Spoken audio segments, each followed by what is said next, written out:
business trip. Why you in one way? Nothing. And the worst part of it, yeah, check all the girl. Bridge.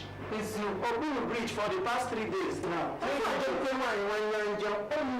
say for some time. No problem. Okay, now.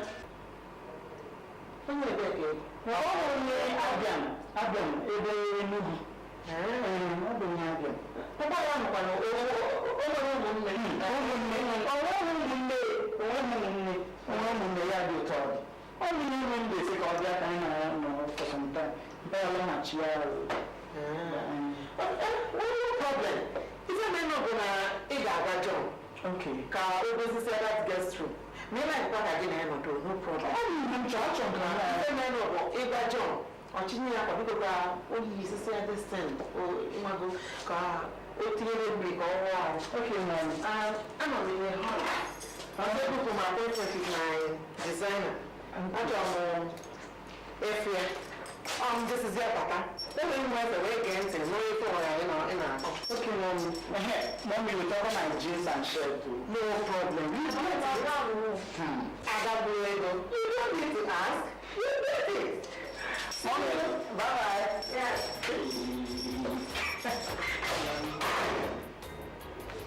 I'm a religion. Okay. Can you do my room? Cool. Can you do my room? That is it. That is it.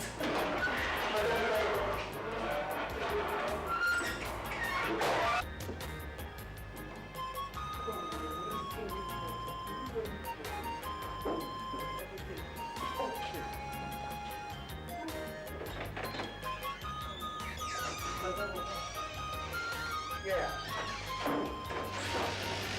Brother, sit down. Peter, relax. Mama, you will open your mouth. She's a very nice woman. No woman. Open your eye. I've been around you before. Relax. So just you don't have any problem. No problem. Just a thing that you only need to enjoy it. Sure. Papa, I'll around you this thing. I'm a very busy man. So you're busy now. Abuja, the other day, just next to me, Kaduna. All these politicians. Moreover, he's a very rich man. So relax. You don't have any problem. Just feel at home. Chill out. You get more comfortable. Relax, come try to do it. Snake, but I'm out of snake. I'm no snake. The way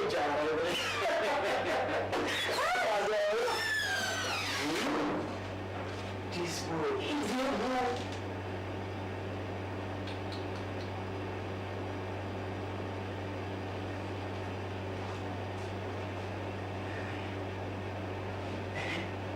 come on, go ahead. We're going to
chill out. Okay. Let me get one more.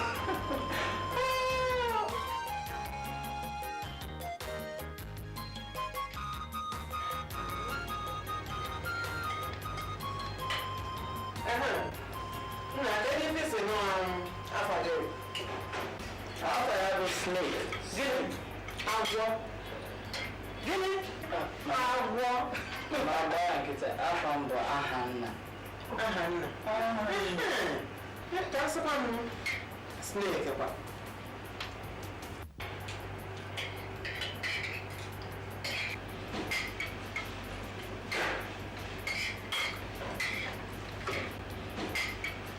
Kebe mgbe Papa is another from Bangkok.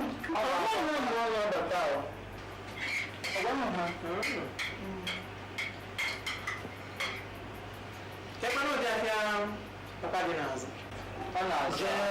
merchandise. Any type of business. Even if you want to do I want to be interested in. I'm not a supply this woman. Apa, yana nke mwa ga na-eyi kwa. Mana any type of business.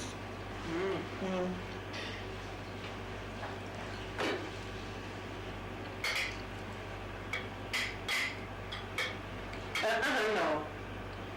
Ebe ọ maka ụgwọ akwụkwọ oge. Igwe ahụ kwụsịrị ụgwọ akwụkwọ ha before ọ gara Bangkok. Ya, Peter. Ọ gị na-eme gị? Gịnị nke ụlọ akwụkwọ Iwachan. Ọmọ ji aza ajụjụ ajụrụ ya. Ọ bụ ihe na-eme aha nne. Ihe na-eme ya. Gba ahụ nna. Eziokwu. Ana m ekwu okwu. Ihe niile o kwuru bụ eziokwu.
How much is this? 55 naira. 55 naira. Yes. But I can't find the price tag. It's not the price is I can see it from the code is 55 naira. Yes. Is this the only color you have? I mean, don't you have purple? No, we don't have purple. I actually want purple, sir. But this color is okay. I know it's purple I want. Maybe some other time. Okay. I'll see you. Take care.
again now. Check it out.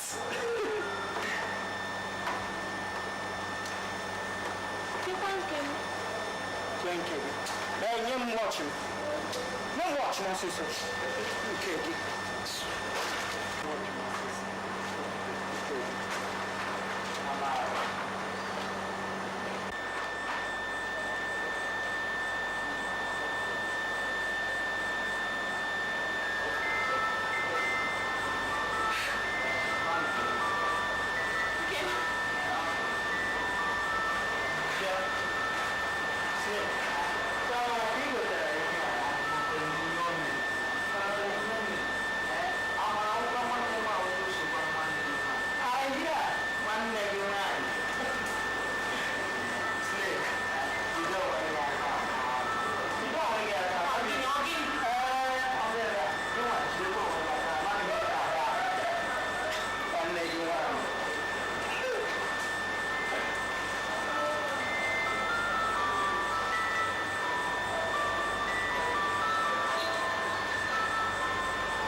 ụmụnne ka awụ ka m were gwa unu na enwetala m gọọmenti scholarship ịbanye boarding school. Ka a pụtara na agụmabata ụlọ bịa hụ unu otu m siri kwe unu nkwa, ma ụjọ atụla unu. Aga m na-ezitere unu ego scholarship m. Unu ga na-eji elegide onwe unu anya ma mama nnukwu anyị nọrọ unu nke ọma, amụ nwanne unu nwoke aha nna.